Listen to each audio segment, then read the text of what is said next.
അതായത് ലൂപ്പിംഗ് എന്ന് പറയുമ്പോൾ നമുക്ക് ഒരു ഡേറ്റാനെ എന്ത് ചെയ്യണം, ഐട്രേറ്റ് ചെയ്തെടുക്കുക എന്നുള്ളതാണ് നമ്മളിവിടെ ഉദ്ദേശിക്കുന്നത്. അപ്പോൾ ഇവിടെ നമ്മൾ പൈത്തണിൽ വരുമ്പോൾ യൂസ് ചെയ്യുന്നത്, അതായത് സിയിൽ നമ്മൾ ഫോർ ലൂപ്പ് എന്ന് കേട്ടിട്ടുണ്ടായിരിക്കും. അത് തന്നെ എവിടെയുണ്ട്, നമ്മൾ പൈത്തണിൽ യൂസ് ചെയ്യുന്നുണ്ട്. പിന്നെ അതേപോലെ വൈൽ എന്ന് പറയുന്ന സ്ട്രക്ചർ, അതും നമ്മൾ ഇതേപോലെ തന്നെ പൈത്തണിൽ നമ്മൾ വൈലായിട്ട് തന്നെയാണ് യൂസ് ചെയ്യുന്നത്.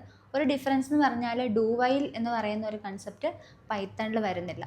അതായത് ഡു വൈൽ അല്ലെങ്കിൽ വൈൽ എന്ന് പറഞ്ഞു കഴിഞ്ഞാൽ ഇപ്പോൾ ഓരോന്നിൻ്റെ എക്സാമ്പിൾ അല്ലെങ്കിൽ ഒരു ഡിഫറൻസ് പറയുകയാണെങ്കിൽ, ഫോർ ലൂപ്പിൽ നമുക്ക് കൃത്യമായിട്ടുള്ള ഒരു റേഞ്ച് ഓഫ് ഡേറ്റാനെ ഐട്രേറ്റ് ചെയ്യാൻ വേണ്ടിയാണ് നമ്മൾ ഫോർ ലൂപ്പ് യൂസ് ചെയ്യണത്. ഇനി വൈലിലേക്ക് വരുമ്പോഴും എന്താണ്, നമുക്ക് ഒരു റേഞ്ച് ഓഫ് ഡേറ്റനെ ആക്സസ് ചെയ്യാൻ വേണ്ടിയിട്ട് തന്നെയാണ്. പക്ഷെ നമുക്കത് കൃത്യമായിട്ട് എന്ത് ചെയ്യാൻ പറ്റുന്നില്ല, ഒരു റേഞ്ച് പറഞ്ഞു കൊടുക്കാനായിട്ട് സാധിക്കുന്നില്ല.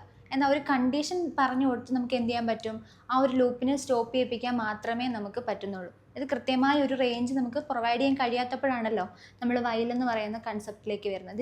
ഇത് തന്നെയാണ് എവിടെയും വരുന്നത്, പൈത്തണിലും വരുന്നത്. പിന്നെ ഇനി വരുമ്പോൾ നമുക്കൊരു ഡിഫറൻസ് എന്ന് പറയുമ്പോൾ, പൈത്തണും മറ്റ് ലാംഗ്വേജുമായിട്ട് കമ്പയർ ചെയ്യുമ്പോൾ കേളി ബ്രാക്കറ്റുകൾ ഉപയോഗിച്ചിട്ടാണ് നമ്മൾ ഒരു ബ്ലോക്ക് ഓഫ് ഡേറ്റേനെ അല്ലെങ്കിൽ ബ്ലോക്ക് ഓഫ് കോഡിനെ നമ്മൾ തിരിച്ചറിയുന്നത്. സമയം നമ്മൾ പൈത്തണിലേക്ക് വരുമ്പോൾ നമ്മൾ ഈ കേളി ബ്രാക്കറ്റ് യൂസ് ചെയ്യാറില്ല.